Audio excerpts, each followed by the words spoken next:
Welcome to Quillstreak. This is our second episode, and today we're going to talk about the inimitable, the excellent, the sitcom Friends. The Friends. The show about the Friends. I'm joined by James McCoull, who is a Friends expert. I was going to say features editor, but I guess in some senses, in some circles, I could be called Friends expert. Would that precede your Quillstreak title? I don't know, maybe. Normally, I mean, I say normally as if this is a thing that happens all the time. It doesn't, so let's not pretend there's any precedent. Either way, Jordan, you've just finished watching Friends quite recently, haven't you, for the first time ever all the way through? So I thought that to sort of get this episode rolling, we should explain our history with Friends and basically our disposition about it. So, James... Even just before that, actually, Jordan, I think it might be a good idea to say, why is Friends important? Right. So, I mean, you've just finished watching it, so what was your initial take on it? Obviously, it exists as this, like, behemoth in the sitcom world, or in the TV world in general. So throughout my whole life, I've sort of avoided Friends somehow. It's always been on Comedy Central, and I think it was E4 for a bit, and I used to just sort of, like, sit and absorb it, and I would never, ever get into it. And I remember now that I know some of the plots of, like, the very late episodes, even though, like, I hadn't seen any. Do you know what I mean? Like, purely because I'd absorbed them.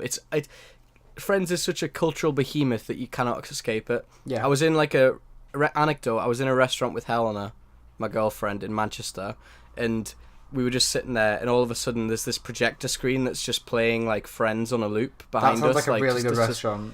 Just as, like, background noise. That's really good. It's a very good restaurant, but anyway, my history of Friends is that I've avoided it my whole life until you really started getting into your feelings about Ross Geller. It's true. We'll come to that later. We'll come to that later, but I decided it was time that I sort of need to understand what Friends was about. Helena was telling me all these things, and I was like, I've never seen it, which a lot of people have told me is a travesty, so I made that a reality, and I fixed that. And I only got finished, like, yesterday, and it took me about a good few months to watch it. There's a lot of episodes. I think there's, like, over 236. 238. Pardon me. Wow. Okay, that's a lot, yeah. What about you, James? How have you consumed Friends? What have you felt about Friends over your life? So Friends is I had a big sister who was absolutely in love with Friends, like, a lot more when she was younger than she is now, but, like, it was her favourite show growing up, so anytime it was on, she would put it on. And that was very much the context in which I first watched it, and I think that's probably going to be the case for a lot of people our age, because obviously it was still coming out whilst we were far too young to really understand it. But, you know, you can still enjoy it because there's enough, like, slapstick and simple humour that young kids might get something out of it.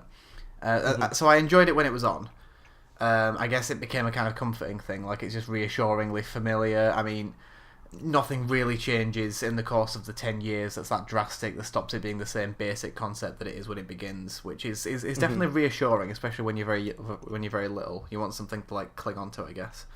And that was sort of what I did. And then when I got older, I started watching it of my own volition. Like, I would put on the TV to watch it, or I would, like, you know, watch all the episodes on my sister's DVDs of my own choice. And I sort of just did that over and over again, more times than I really care to admit. And then I started to think about it, like, in the broader context of... this sort of came off the back of me doing my degree and stuff, like a more academic take. Exactly, a much more analytical approach to watching it, and, like, I started to consider it in the context of the sitcoms that existed around it, in the context of, like, the 90s in general, and the media landscape of the 1990s, and what Friends said about that, and what that made me think about Friends. You know, it's like a two-way relationship, if you like. And that was when I really got into the meat of the shit. Like, I started to realise just why it works so well, and just why it had the impact it did, and why it continues to have the impact it does today. Why, in fact, even 14 years after its conclusion, we're sat here talking about it now, almost ridiculously. We're still bothered by it. Yeah, almost. We're still bothered by it. There's still so much to say. I will start, before we get into each character in that arc, by saying that... one of the things that really rocked me, that sort of dawned on me, was that our parents, James, were, like, in the 90s, the same age as everybody in Friends. Like, my parents, at least, were the same age as the people on Friends when they were watching Friends. Yeah. So it's like looking into their past and what the 90s... I think that's quite a peculiar thing, because it's like what our parents were living through in that time is very mirrored. Although they were American, very mirrored in the culture. Yeah, I get you. I find that interesting. Yeah. It was sort of, I think it was constructed like that. I mean, in the way that, you know, kids shows are built around making storyline. Well, some kids shows, not all, are made around storylines that are going to be relatable to the children watching them. Friends was sort of like that for this like post 80s generation of teens who are growing up into adulthood. You know, they're like vaguely confused about their lives in a way that millennials like you and me are, into a much more dramatic online extent. They were trying to figure out how to transition from that stage of like reckless late adolescence into what adulthood broadly conceived in conservative and America move away actually entails. From like the sort of like conservative like leanings of their parents. Yeah. And you can see that in some of the Friends characters in the ways that they perpetuate that, but also subvert them in some ways. We can talk about that a lot with Monica and Ross, so we might as well leave that for a little bit later. Yeah, but it is definitely that as a generational touchstone. I suppose it's the best insight that I can think of into exactly into the 1990s adulthood of that in between generation. Yes, absolutely. Yeah. So I think we should move on to our first character. Okay, who do you think that should be? I think we should start with Phoebe. Okay, that's a good start. Because I think Phoebe is the most individual character out of everybody, and I feel like the others agree. all relate to each other in a certain way that is very different to how Phoebe relates to the rest of the cast. Yeah, it is kind of funny because Phoebe, like, for those of you who don't know, and I can't blame you for getting lost in the relationships in Friends because they barely ever explain it. Phoebe only knows the group because she happened to be living with Monica for a little while and then just sort of like met them all after that. Like, they never expand on her relationship beyond she's Monica's flatmate at the start of the show, and then obviously their best friend as they get to know her. So that's literally her complete relationship with them. And it's sort of similar with Joey, but it goes a little bit beyond that because Joey and Chandler have a sort of special bond that grows over time, whereas Phoebe just assimilates into the group all at once, basically. Yeah. So I completely agree with you there, Jordan. She is very much the individual of the group. I think that what's most interesting about Phoebe is how she's a tragic character, but on the other hand, she's the most absurd and individual and unique character that doesn't let her past sort of take away from her present, if you know what I mean. Like, we should delve into what that is. So, when she was a kid, her mum killed herself. Yeah. That's sort of what we know about her at first, and then we actually learn a little bit more later as well. Like, what was that again? Was that was... There's the fact that her mother who killed herself wasn't her biological mother. Her biological mother was like the best friend of her mum and her dad, and they had this sort of threesome relationship, like this kind of polyamorous arrangement going on. Frank and Lily Buffet, that's it. Yeah. And her grandma later died, but that was like much later on. But between all these things, she was homeless for quite a long time. She has a twin sister who absolutely doesn't care about her at all. Like, there's these like funny but again very tragic scenes when you read into it where Phoebe will go to Ursula being her twin sister, because she needs something from her, or because like she needs to tell her something, or even sometimes just because she wants to be closer to her, and Ursula will just pie her off every single time. Like, she just literally could not be less interested in her. It's good that you touched on the mugging stuff. When she was homeless, she had to mug to survive. Yeah. I find that an interesting way to define her from the rest of the group. In that episode, she is like seen as this like horrible person by Ross. This sort of like Ross being this incredibly privileged man who is a doctor and all these things and could not possibly understand the upbringing that Phoebe has had. Yeah. I find that really interesting because a lot of the Friends characters, besides Phoebe, all have upbringings that are very, very privileged and very rich. Yeah, totally. It's sort of interesting as well that in that episode that you mentioned just there, I don't really blame Ross for that, because obviously being mugged as a child is a deeply traumatic experience, whoever you are and whatever your circumstances are, but there is a distinct sort of refusal to empathise on the part of the... Which is endemic in Ross Geller, let's be honest. Not just in Ross, but I suppose from the right perspective itself, it's like the episode forces Phoebe to make reparations. Like, we're just supposed to briefly suspend our knowledge that she would have died if she didn't, like, steal from people and stuff. Exactly, yeah. I'm not really trying to justify theft here, which I guess it sounds a little bit like I am. I promise I'm not. But it's this sort of, like, in Friends they can really only push one moral message at a time, and it gets very confused with itself. I think while on the subject of Phoebe, actually, we can sort of talk about what each of the friends, such as they are, represents and what they sort of tie into thematically and contextually. I think Phoebe she starts life as this like parody of hippieism and spirituality and like new age shit, you know, like vestiges, vestiges of like counterculture movements all rolled up into one. You know, the way that she dresses in the first episode is very like 70s groove chick. And then she's got all this like she's a masseuse by trade. She's really into auras and crystals and stuff, and it's all like this absurd caricature of a certain like category of movements. Have you seen any of that 70s show?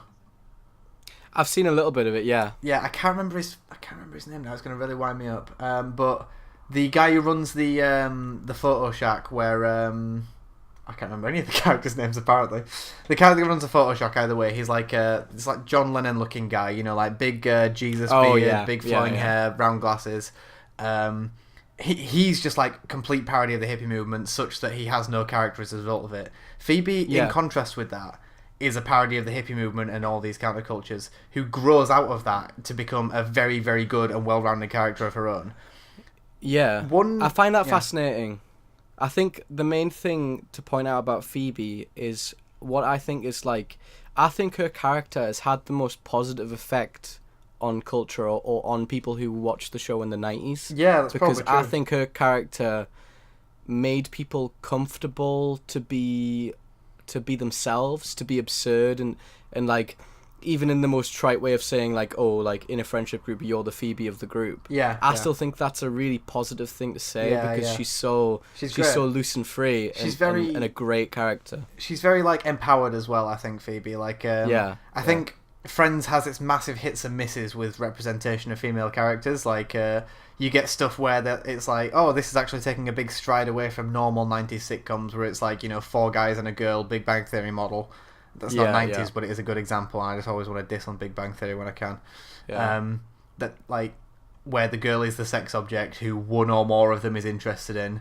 Same with that 70s show, like Seinfeld does it a fair bit, I think. It's just that model, that's what women are in sitcoms. And then Phoebe, Monica and Rachel aren't that at all. They're completely their own characters, but Phoebe in particular is she's decisively independent. Like she embraces her sexuality fully and shamelessly. Like she's really not bothered about, you know, what people think of her going on dates with various guys or the relationships that she has with different people.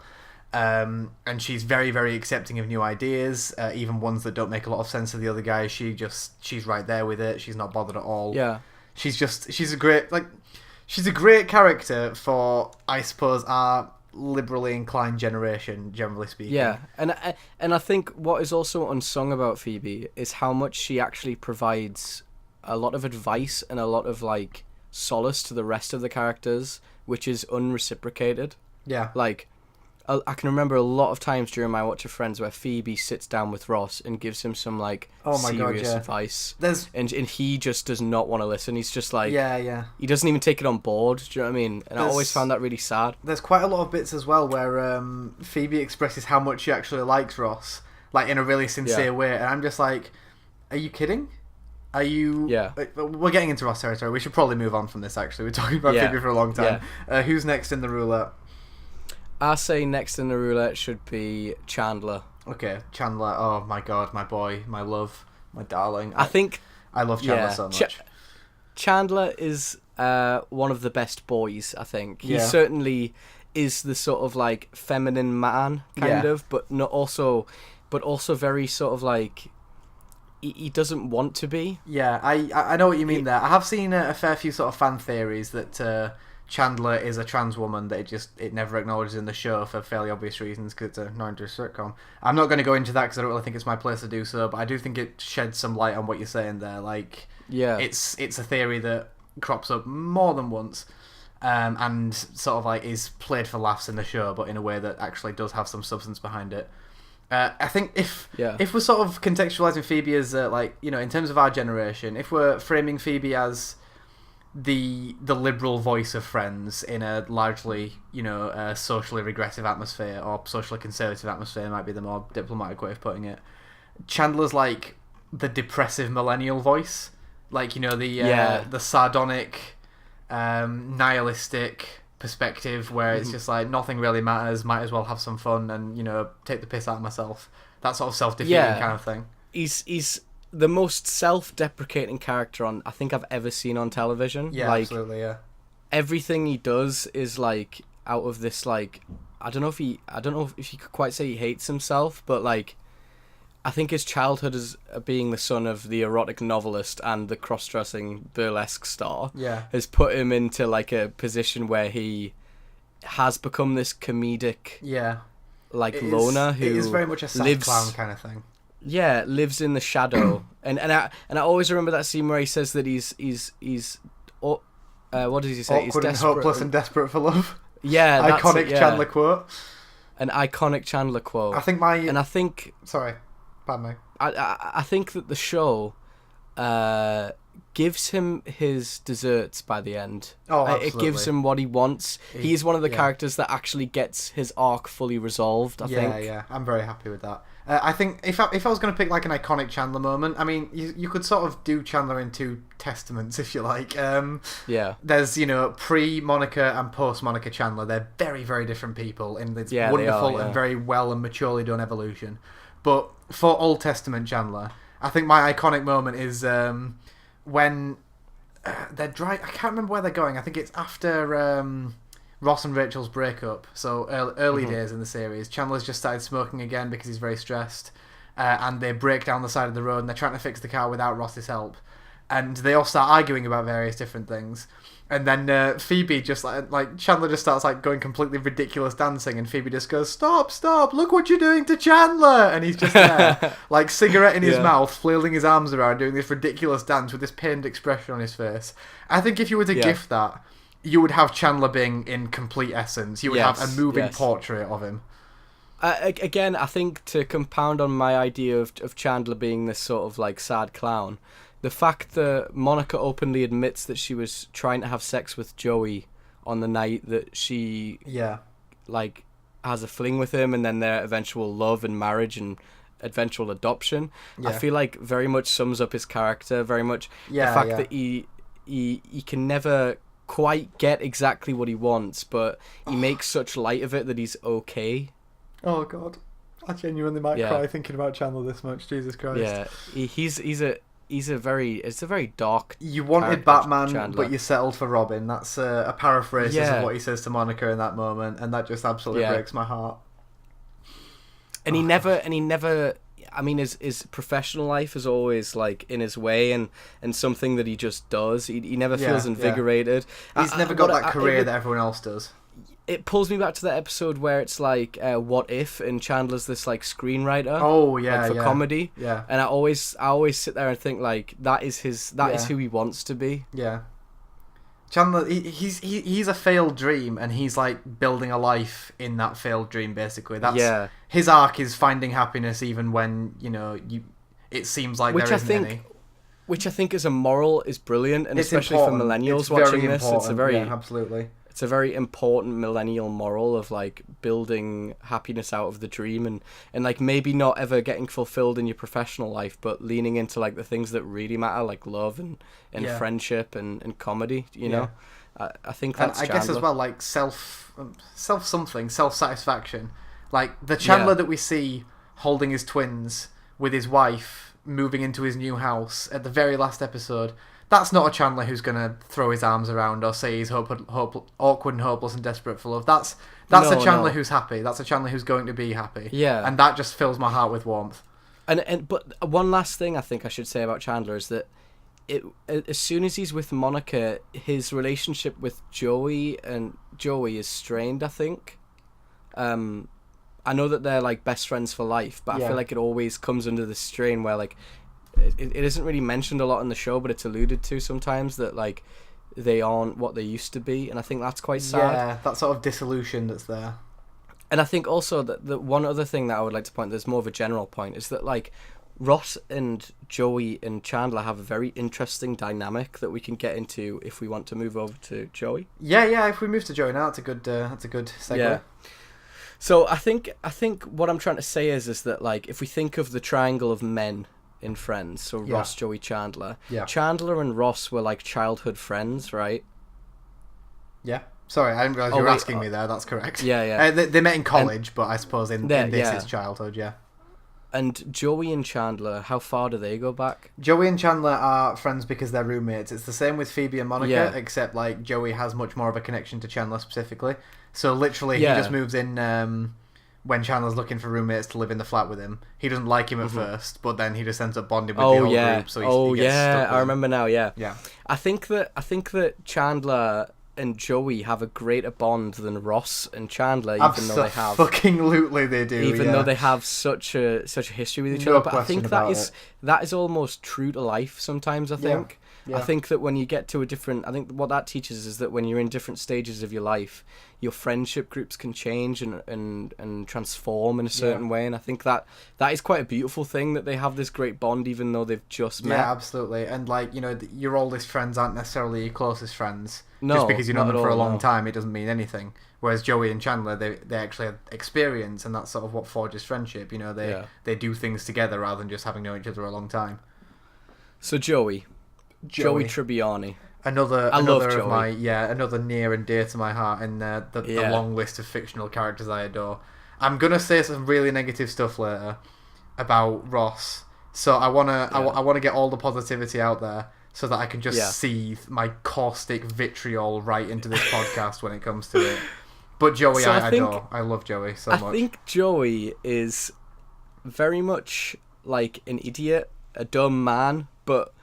Do you mean an idiot like, in like the classical sense of the word, like a jester? You know, like yes. I don't mean it in like a very mean sense. I mean it in just like he's there to be a jester. Yeah. In the most beautiful sense, and in the sense that like every group needs a puppy of a man like Joey. Yeah. To rely on and fall back on when like you just need. Joey is such an affectionate person. He's such like a tactile person. He really is. Whenever yeah. anybody needs affection or closeness or intimacy, he provides it to them. He's infinitely loyal as well. Like which I think is interesting when juxtaposed with his sort of like sexual experience, which is very much like definitely about himself, and he has this very sort of toxic masculine treatment of women sometimes. There's an interesting thing there that we'll have to contrast with Ross later, but for now, Joey's treatment of women starts off like absolutely hideous, and then he actually does develop and sort of as he grows more emotionally vulnerable and emotionally receptive, he starts to be like genuinely much better to the sort of women that he consorts with, I suppose is the best way of putting it. And he definitely grows as a person. Like Series 1 Joey and Series 2 Joey, like Series 1 Joey openly lies to and tricks women into sleeping with him, and then just, you know, forgets about them completely, very much like a Barney Stinson kind of thing to do. Whereas, like, much later on, Joey's not necessarily more homely, but certainly more sensitive and certainly more empathetic. And he always was sensitive and empathetic, but now more universally so. He, like, rounds his edges off, as it were. It's like another thing that can be drawn from it is the idea that, like, people who in their platonic and emotional lives are fully emotional, but in their sort of sexual experience they're just sort of like there for the physicality of it. I think he then soon realizes that his emotions need to be satisfied as well, and that's he's what sort of driven by id, I guess. Like if you sort of talking about it in Freudian terms and stuff, like all of Joey's motivations, like his love of food, especially like pizza and sandwiches, his really like basic meals of like carbohydrates and protein, his love of sex and carnality, and his love of like very simple, what you might correctly refer to as like idiotic pleasures, almost like you remember the scene, you know, where he stuffs like peanuts in a football helmet and gets people to like punch it to see if it can feel it, stuff like that. Come on, it's fun. He is like that base. He is that sort of primal and driven by senses and primal instincts. is what I was going to say. Carnal. But he evolves to become more sensitive and more like a more nuanced hedonist, if you know what I mean. He still has his pleasures, but like he has reasons. They're more conscious rather than him just being this weird animal. Conscious pleasures. There is an unfortunate thing in Joey's arc though, where they sort of initially they drive him towards being stupid. as the series go on. I don't like if you watch it again, John, you might actually notice that Joey in series 1 and 2 is capable of some like really Chandler tier cutting wit that Joey in series 5, 6, 7, etc. will never ever I know do. What you mean? Yeah, or say. Yeah. They push him towards that so they can get like the slapstick comedy stuff out of him that wouldn't really work otherwise.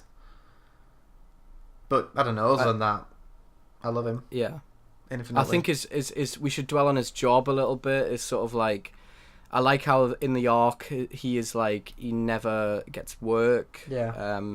And then eventually everything moves on to the point where he's like an actual TV star, and like his professional life, unlike Chandler's, is fulfilled. Yeah. But it takes a while for that to be fulfilled. Well, to be fair, he does actually end up falling out of that, so it's very much like up and down with Joey, as I suppose it would be for any actor.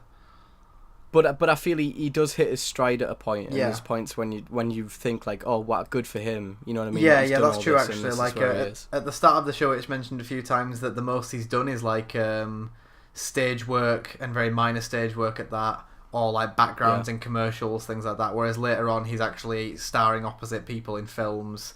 He's a title character in a soap drama, stuff like that. Yeah. I think we should move on to Monica. I think that's a good idea, yeah. So, Monica, I think, is the best female character in the show. Yes, definitely. Perhaps the most underrated and misunderstood. Yeah. I feel like her character is, like, very much...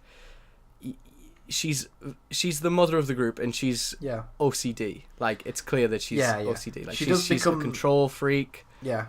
She does become more cartoonish in that sense as the series go on. It's sort of like Joey in that regard, whereas he goes more towards being, this like comical buffoon. She goes more towards being this shrill, neurotic individual, like with and I think when beyond they really reality. When they really go into that, I think that takes away from her. It like does, if they really drive into it, I much prefer when she's left to be like, okay, she has these principles and is a bit of a control freak, but that doesn't define her. Do you know what I mean? I think she has this is why she bonds with Chandler so well, is because her wit is, out of the girls, the most cutting. I think. She's very perceptive, incredibly clever, like very much to a T, and she's very professionally fulfilled as well, and a strong and independent woman. It's not just that as well, it's that she finds that out of the relationship that she has with her mum and dad, who pretty much expect her to amount to absolutely nothing ever. Like, they're always putting her down.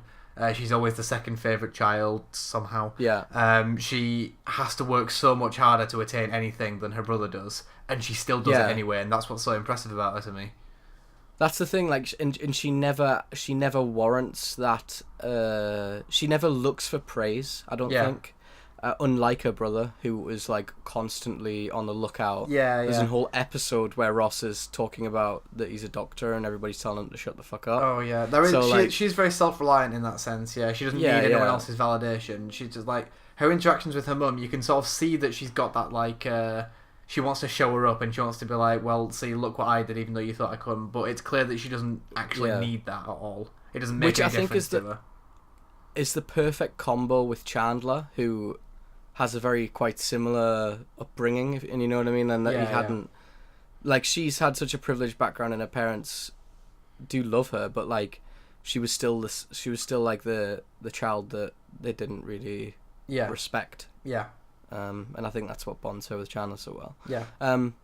I think that's pretty much Monica. I don't know about that. I think I was going to say something a little bit extra there. So, like, there's... She's another one who's divided by her relationship with Chandler, because post that she goes into, like I just said, a little bit more deliberately cartoonishly shrill and stuff.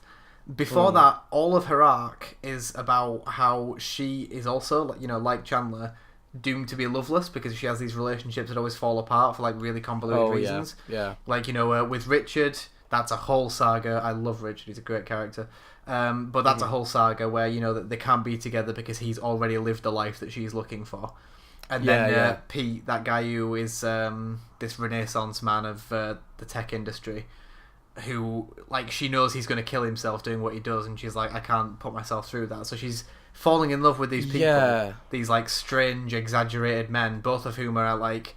really imposing, I think. Like, I think definitely Richard out of all of the relationships in the show, Monica's relationships with men are the most interesting. Yeah, the most dramatic, certainly. Like, that she's with these men who are, like, very striking. Like, one of them is, a billionaire or a millionaire, I can't remember which. And the other one is, like, this very accomplished optometrist who's, like, he's Tom fucking Selleck, so that pretty much says it all. Yeah.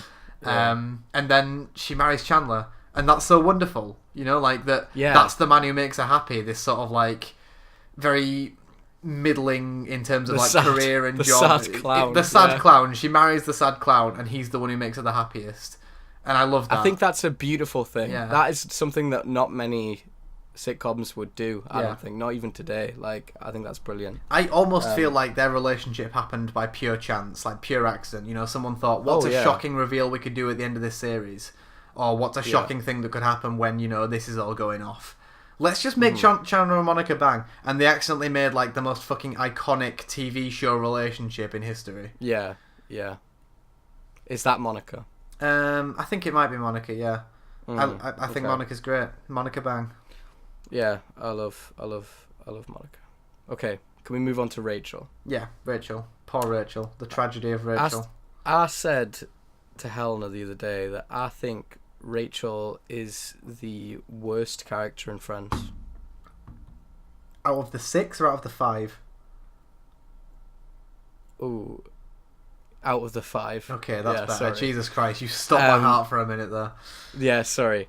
I think that how I explain this is that things happen to Rachel. Okay, that's fair.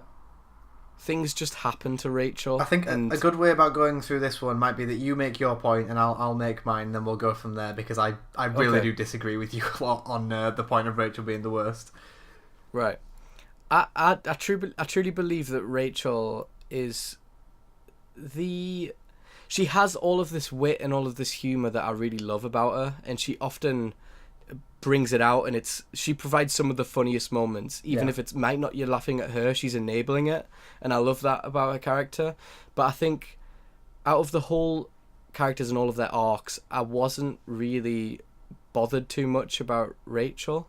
I think that she is, by the end, the show sort of leans into her entitlement a little bit, and it sort of grates on me a little bit, some of the things she does. And I think a lot of her romantic relationships are misguided, which we'll obviously get into with Ross. But I don't know. I don't. When I think of Friends in my head, she's not. She's not there. It's just 4 people. Yeah. I don't really think too much. Okay, so I do have to counter this, I think, because like I said, I like Rachel a lot, and I must speak in her defence wheresoever the opportunity manifests itself.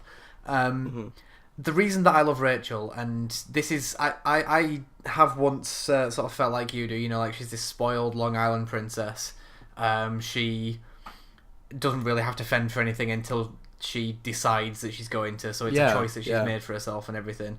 And even then, she doesn't have a particularly hard time with it because she's got her friends as a support network, and a lot of the time she is ungrateful for things. She does expect things of people that is completely unreasonable. Yeah. But then I started to realise that all of the things that she does, they must seem impossible to her. Like, the things that she makes herself do and the life that she eventually comes to live, it must be an incredible challenge to her, because she's had no seasoning for it. She's lived a life that did not prepare for her at all, and she left.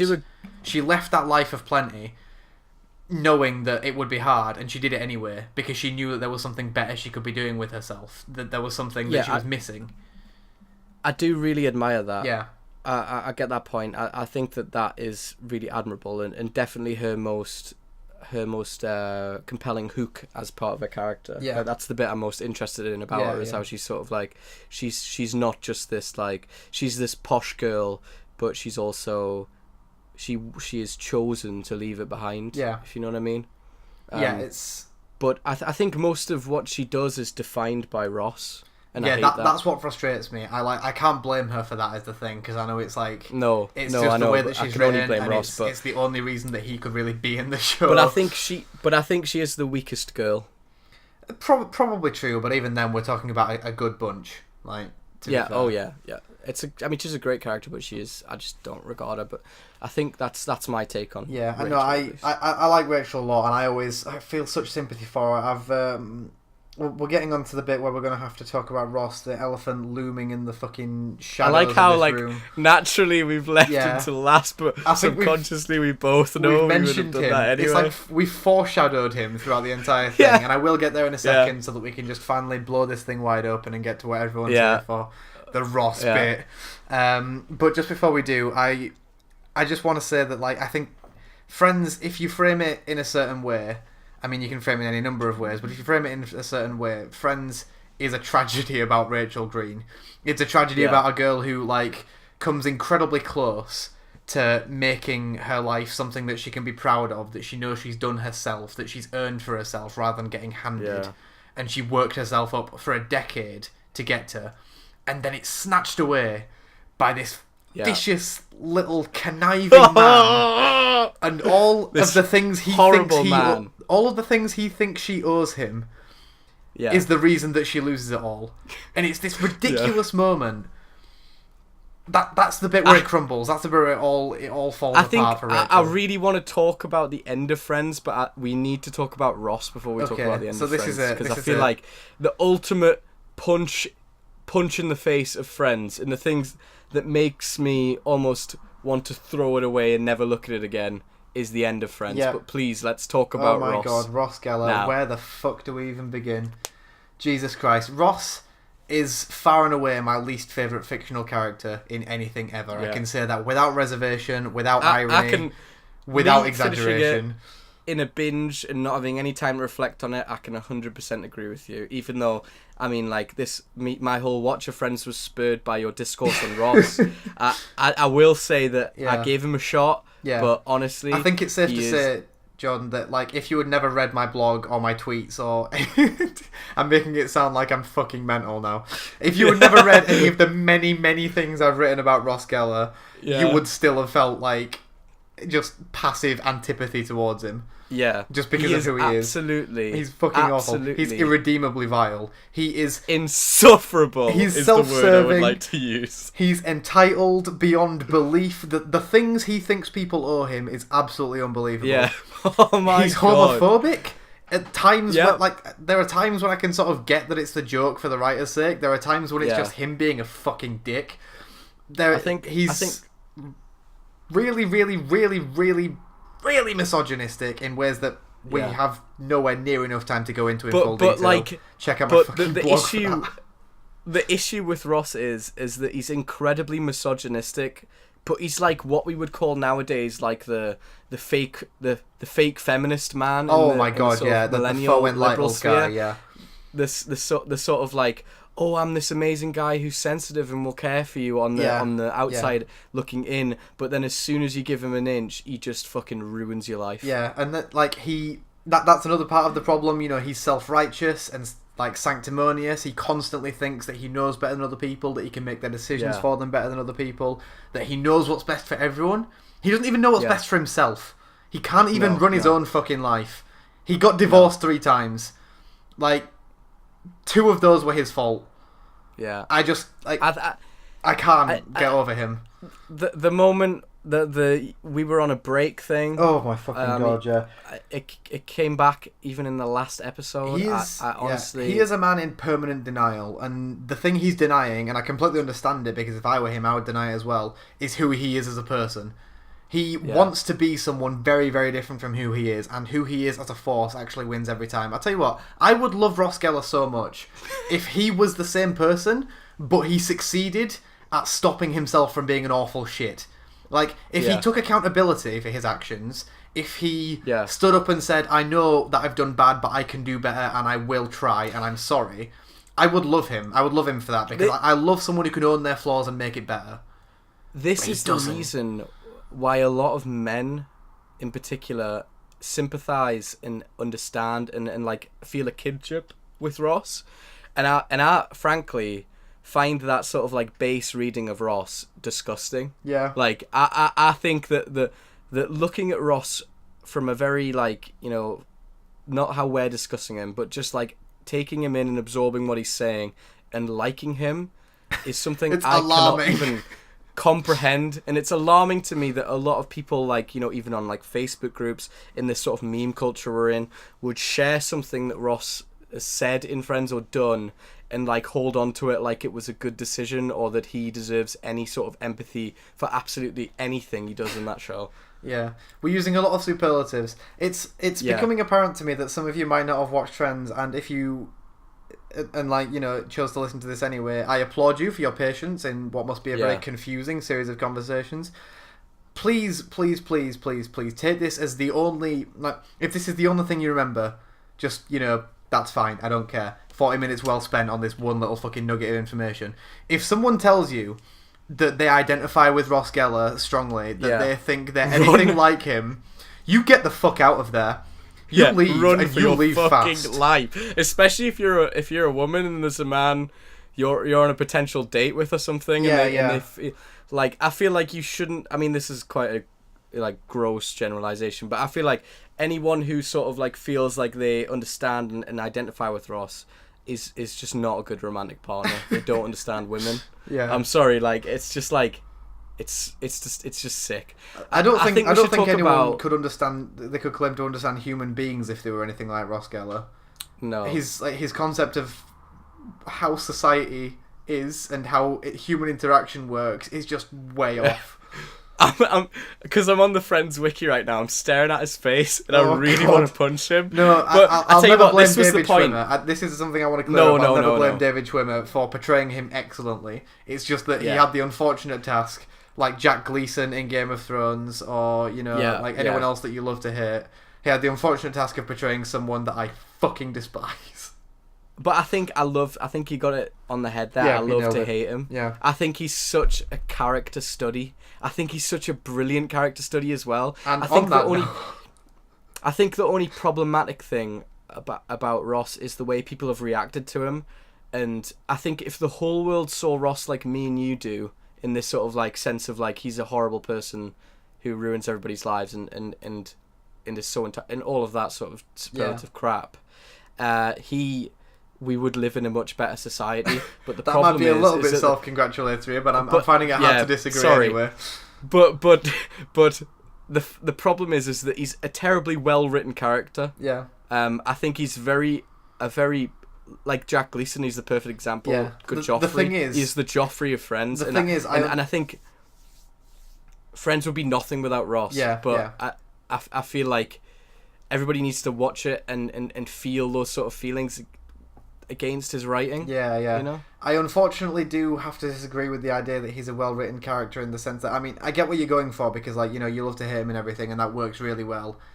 If he was the villain, or if he was any kind of antagonist or anything. But the problem is, he's framed as the guy that we root for. From the very first scene of the very first episode, this is supposed to be the guy that we want to do well, and he never, ever, ever is. And it's like, out of all the characters, Ross gets the most, like, no laugh track, bless him moments, like, bless him. Do you know what I mean? For some reason, the dog that they think is like a puppy crying in the rain. Yeah. Not Chandler, who needs it the most, but Ross. Yeah. Not Monica, who has to fucking work for everything that she's got. Not Phoebe, who's had the most tragic my god, upbringing. the most, ridiculously, absurdly tragic upbringing. Yeah.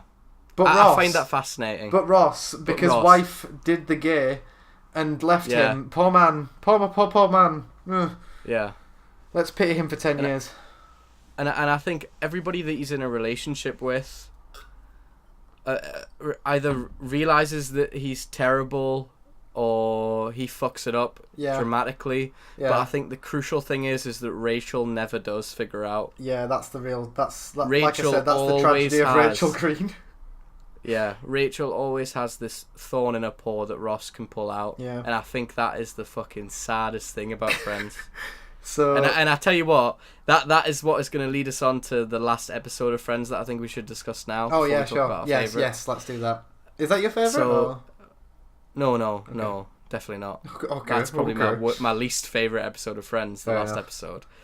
I hate where this show leaves off. Yeah. I really do hate it. I think the people whose arcs need resolved are not like Joey. I mean, great, I'll come back and see you. Unfortunately, with the they duck. did resolve Joey. It's just like they did it in a different show that we're never going to acknowledge.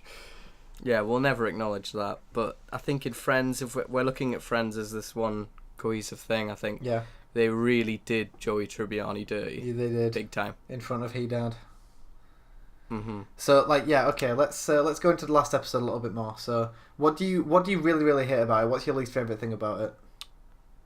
The fact that after all this time, we can't just have an episode where everybody says their farewells and is happy and is moving on to a better life without it becoming a fucking schlocky Rachel and Ross are having relationship troubles again for the millionth time. Can we say as soon as that happened, I wanted to fucking leave. Yeah, can we say what the worst bit is at the same time? Because I feel like we're going to say the same thing. Okay. All right. I don't know what to say. You just say it. Okay. Honestly. I mean, it's when she gets off the plane. Yeah. The fact that she gets off the plane is the entire problem. Yeah. If she just fucked off to Paris, her life would be so much better as a result of it. I would have absolutely. There's a bit where they're talking about everybody and they're like, Rachel, have a great time in Paris, and like Ross is like, yeah, and he's like getting ready to leave and everything, and he's going back to his. And when he goes back to his apartment and the phone rings, that's the moment I was like, I cannot believe you're doing this. My God. Like, yeah. I would have loved the episode. I literally would prefer a cut of this episode where they stop at that moment where Ross walks out the door and goes back to his apartment. Let's edit it. The moment that she fucking rings him back crushes me, because it's this woman who has learned nothing. Do you know what I mean? It's like she's caught in his fucking horrible spider's web. She can't walk out. And it makes me sick. It makes me fucking sick, man. and that like cloying fucking voicemail she leaves him. Oh my God, Jesus Christ. Oh, don't even make me think about it. It's honestly disgusting. Fucking guest write a post on Ross Geller is the worst, because I feel like you're definitely the kind of person that we want on the vlog. Yeah. Oh my God. So let's just do these episodes, okay? Let's do our favourite episodes. Yeah, let's cool down the mood. We've really, I feel like we've really addressed Friends here. We've really what? And now we've addressed Friends. We've covered it. You're welcome, and everyone. we need to now move on to our halcyon moments, the best parts, I think. Yeah, of Friends. So I would like you to go first with, are we doing funniest and then best, or best and then funniest? Funniest and then best works for me. So for me, the funniest episode is the one with the holiday armadillo. Quick synopsis. Okay. Yeah, quick synopsis. Ross wants to introduce his son Ben to Hanukkah because of their sort of like ambiguous Jewish ancestry. And he is perturbed by like the overwhelming presence of Christmas in his life. So he tries to get like a Santa Claus outfit because he wants to like make Hanukkah appealing by presenting it like with a Christmassy facade. They don't have a Santa outfit. They only have a giant armadillo outfit. So he makes up a character called the Holiday Armadillo to teach his son about Hanukkah. But then Chandler has managed to borrow a Santa outfit from his friend at work. So he shows up. And they have to explain why. They have to find this weird contrived reason for them to both be there and have this strange relationship. And then Joey shows up as Superman for absolutely no reason, and it's fantastic. It's just such a funny episode. It's like constant laughs.